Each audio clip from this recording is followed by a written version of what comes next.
Hi parents, so this is tutorial number 1 for this week. Now this tutorial is based on working on a new exercise called Shin box. Now this exercise we have done before in classes, but it's been a while since any tiger has had a chance to practice this. So what we're going to do is go through the basics of this exercise.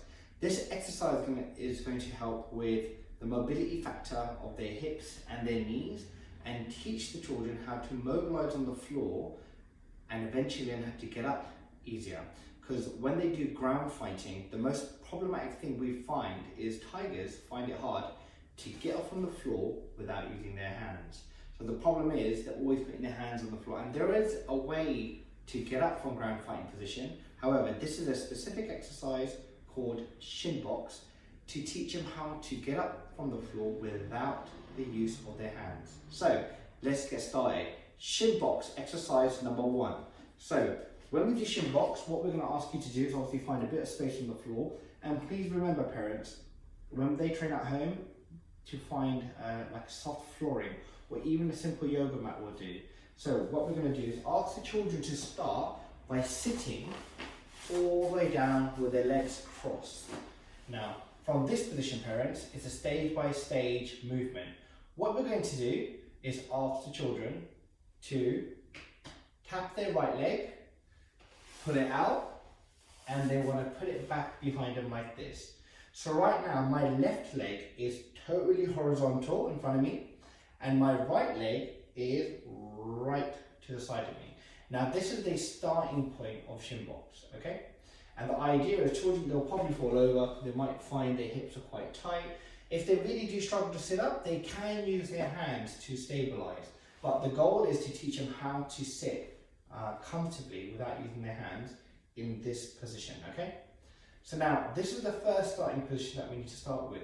And I purposely have my hands pressed so I don't use them. Now, when my hands are falling about, I won't be able to notice if I put my hands on the floor or use a little bit of extra momentum. So I normally teach the children with their hands like this, so they do not use their hands. Now, children, especially at ages between 4 to 6, are very relaxed. They don't have much tension. They shouldn't find this too hard, okay? So, and actually, this is a fantastic exercise for parents to do and for older people to do, because it teaches us how to relax in a state where we're very uncomfortable. Because when we move, we're always using our hands, and we find it quite hard to get up from the floor. The bigger and more tense we get, so this helps you get more relaxed. So, position number 1, leg is horizontal and the other leg is vertical, okay? So what I'm going to do is, for this video, is do this position again, but I'm going to do it from the side, purely because you can see the movement then, okay? So I'm going to cross my legs this way for you, and I'm going to pull my right leg behind. So as you can see, as I said, my front leg is vertical, and for me, my back leg, is horizontal and vertical. So now from this position, my hands are going to be pressed. The most important part of this shin box exercise number 1 is where my feet are. I am going to move my feet, I am going to lift my knees without moving my feet. Let me say that again. I'm going to lift my knees without moving my feet position. So they need to stay exactly there. As I do this, I take a deep breath in. As I breathe out the air, I lift the knees. So I take a deep breath in.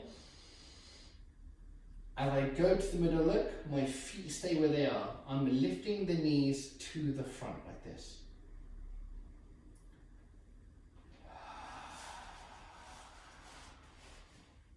And then I drop my knees to the other side. Do that again, take a deep breath in. I'll breathe in. My feet want to stay in this area. So if you see where my hands are now hovering above my feet, to show you that I don't move where the feet are. In fact, my knees lift up and they drop to the other side. But my feet, so one's over here, one's over here, they need to stay directly beneath my hands. Here and here. The most important thing is the breath. If I hold my breath in and I try to lift my knees, I'm going to fall backwards because the air creates a balloon effect. When you breathe diaphragmatically, you create this huge balloon in your stomach and you end up pushing yourself over like as a balloon's expanding. When we exhale, deflate the balloon, there's space to move, okay? So as my feet stay where they are, I want to lift my knees and then I want to drop them. So I'm facing this direction when I start. This is quite a good point. When I'm facing this direction when I start, so my left side, I come up to the middle, I exhale, I drop, and now facing the right side. This is when you know, after you've done it five times, if you're still facing the same direction, that means your feet didn't move. Now this is the area they need to stay in. They need to stay right in front of you, over here. And the idea of this exercise is to teach the children how to breathe, how to lift their knees, and how to mobilize their hips. Because it's quite hard to understand when you're in a self-defense concept. So you're on the ground and you need the quick access to get up. So I could be on the floor trying to fight somebody over here or trying to deal with a threat, and I'm turning around, I'm using strikes, and when I'm getting up, there may be issues. So I may be trying to get up this way and then there's problems. The idea is to have the dexterity in my hip to learn that I can change direction and learn to move in different ways to get up is a lifeline. But when your hips are stiff, the breathing is not in rhythm with your training, that option to get up is not available. And this is when the issues occur in self-defense, when your mind wants to do something, but your body doesn't do it. It's because they're not in sync. So this is a good exercise to help the children mobilize their hips and learn how to move their knees in ground fighting. So I'm going to do it again one more time, but with the correct hand motions now after the explanation. So I am going to face the left hand side. I'm going to pull my right leg back. I'm going to press the hands. Take a deep breath in. And as I move, I'm going to breathe out.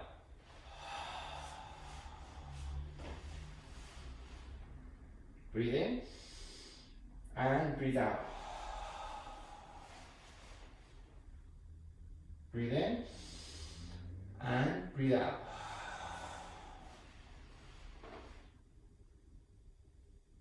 Okay? Now, this exercise is fantastic to do.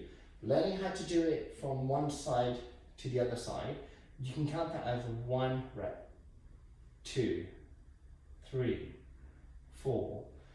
I would recommend 5 repetitions. 1, 2, 3, 4, 5. Take a break. Then again, 5 repetitions, have a break, and then 5 repetitions. 3 sets. 3 sets of 5 for tigers is fantastic. Parents, you can do far more with this. This Shin box goes on to be such a fantastic exercise. Part of yoga prasara, like a lot of movements on the floor without using your hand. So it helps create a lot of freedom for your lower back, and it creates a lot more flexibility and a lot more strength. So you don't strain the lower back or you don't overdo it, because you're learning to strengthen other parts of your body. Now the problem is that every day we live in a certain way where we sit up, get down, and we only do certain functions every day, and because of that, other muscles become smaller, they get weaker, and they just don't get used properly. So when the day comes where you have to quickly make a quick turn, or you have to lift something up that you're not usually used to lifting, or you have to kind of pull something you're not used to pulling, that's when those muscles that were needed, that weren't used, that are underactive, they strain, they overpull, they tear, and that's when you get the lower back issues, the back strains, the leg strain, the sciatic buildup. So this movement is the beginning of a lot of mobility exercises that will help free the body of tension and pain. So you've got to do it slowly. Now, problem number one, what if they can't move left to right? You can then tell them to use their hands, okay? It's not a problem if they have to use their hands. The goal is to move on to not using their hands. So, if I start from this position over here, and let's just say they can't sit up, or when they're rocking to the middle, they fall backwards. So watch this, okay? So as I'm in Shin box, and I'm going to go to the middle, I may be falling backwards. So you can tell them to use their hands. So put their hand behind them, put the other hand behind them, lift the knees like this, and drop the knees. So they can practice keeping their feet in front over here, okay? So feet, see where they are? They stay where they are. Obviously their feet are flipping, but they're staying roughly in this position over here, right in front of them, okay? So help number one is they can use their hands. They can sit back, get comfortable, and they can rock their knees. And this is for parents too. If you struggle doing it without the hands, remember, any new movement is going to feel like a struggle because you're new to it. So if you find it hard, don't worry, start with this. Learn how to take a deep breath in and breathe out whilst using assistance. And when you're comfortable with that, you're like, okay, I'm feeling a little bit better, then try to do it without the hands. Maybe use your hands on your knees like this. As I breathe and I breathe out, look, I hold onto my knees here, like a front crunch, and then I place my knees down with control. Okay? So this is exercise number one. I can go on forever, sorry. There's so much to teach. But Shin box exercise number one, nice and simple, have to move to one side to the other without using your hands and with one assistance, which is using both hands to balance yourself. Okay? There's many other stages to Shin box, but I'll be showing them gradually during the week, which will help the children with their ground fighting and generally with their health to keep them flexible and keep them strong too by training their core and mobilizing their hips and knees. Well, parents, we're going to finish this tutorial, otherwise I shall never end. Kind. Thank you so much for taking your time to watch this. And if you have any questions, please send me a message. Otherwise, 1, 2, 3.